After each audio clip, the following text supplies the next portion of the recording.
두려워하는 생각이나 부정적인 생각이 긍정적인 생각보다 현실에 더 많이 나타난다고 느끼지 않으세요? 이런 생각을 하신 분들이 많을 거예요. 저 역시 과거의 경험으로 미래를 부정적으로 보는 일이 많았어요. 긍정적으로 생각해야 한다고 애써 노력해도 결국 내가 예상했던 대로 일이 펼쳐지더라고요. 이런 부정적인 생각이 현실로 나타나는 이유는 뭘까요?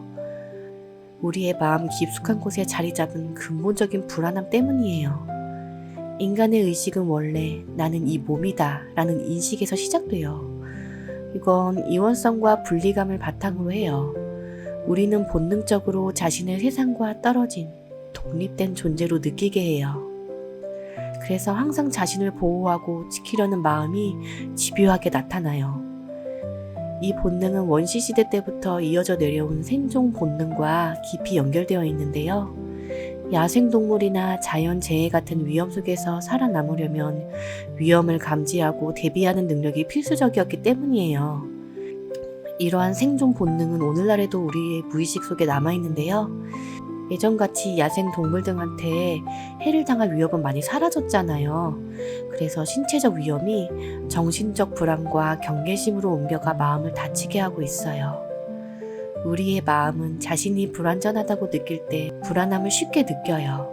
미래에 대한 불확실성을 잠재우기 위해 아둥바둥하지만 오히려 그 생각에 사로잡혀 빠져나오질 못하죠. 우리는 과거의 경험만을 되돌아보며 미래를 확정지어 버려요. 그래서 우리의 상상은 높은 확률로 부정적인 방향으로 흘러가기 쉬워요. 이 불안한 마음은 본능적으로 위험을 먼저 인식하려 하기 때문이에요. 위험을 빠르게 감지하고 대비해야 생존 가능성을 높일 수 있었던 과거의 본능이 현대에서는 과도하게 작동해서 스스로를 불안하게 만드는 경우가 많아요.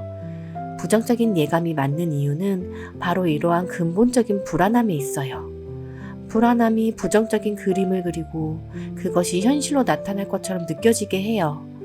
그리고 그 생각이 행동에 영향을 미쳐서 결국 역시 그럴 줄 알았어 라는 말을 하게 되는 결과를 불러와요.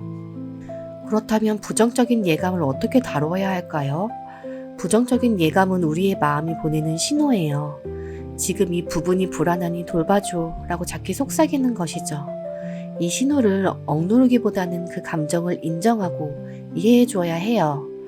자신의 마음을 있는 그대로 바라보는 것이 중요해요.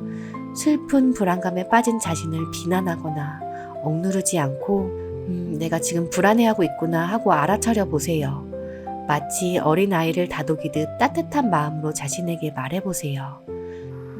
괜찮아. 내가 불안해하는 건 너무나 자연스러운 일이야. 내가 나를 지키고 싶어서 그러는 걸 알아. 하지만 너무 걱정하지 않아도 돼. 지금 이 순간 나는 너와 함께 이 감정을 느낄게. 처음에는 불안한 마음과 함께 있는 것이 두려울 수도 있어요. 하지만 그 마음을 억누르려 할수록 더 강하게 느껴진다는 점을 기억하세요.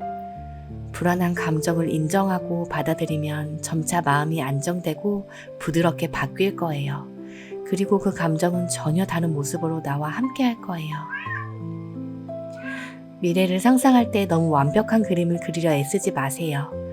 살얼음판을 걷는 듯한 긴장감으로 꿈을 유지하려 하기보다는 지금의 작은 행복과 감사함을 떠올리는 연습을 해보세요. 현재의 순간에서 느낄 수 있는 작은 기쁨들을 소중히 여길 때 우리의 미래도 조금씩 더 긍정적인 방향으로 흘러가요. 현재의 작은 성공들을 인정하며 지내보세요. 우리가 간과하기 쉬운 것은 지금까지 이룬 것들에 대한 감사와 확신이에요. 내가 여기까지 왔구나 라고 스스로를 격려해 보세요. 그러면 부정적인 예감이 현실로 이어지는 연결고리를 조금씩 끊어낼 수 있을 거예요. 우리 모두는 완벽하지 않은 존재죠. 그래도 우리는 행복할 자격이 충분히 있다는 사실을 잊지 마세요. 지금 이 순간도 충분히 괜찮아요. 부정적인 예감도 결국은 우리 마음이 만들어낸 이야기일 뿐이에요. 부정적인 상상 대신 오늘의 작은 기쁨을 채워보세요. 그것이 우리의 삶을 더욱 풍요롭게 만들어준답니다.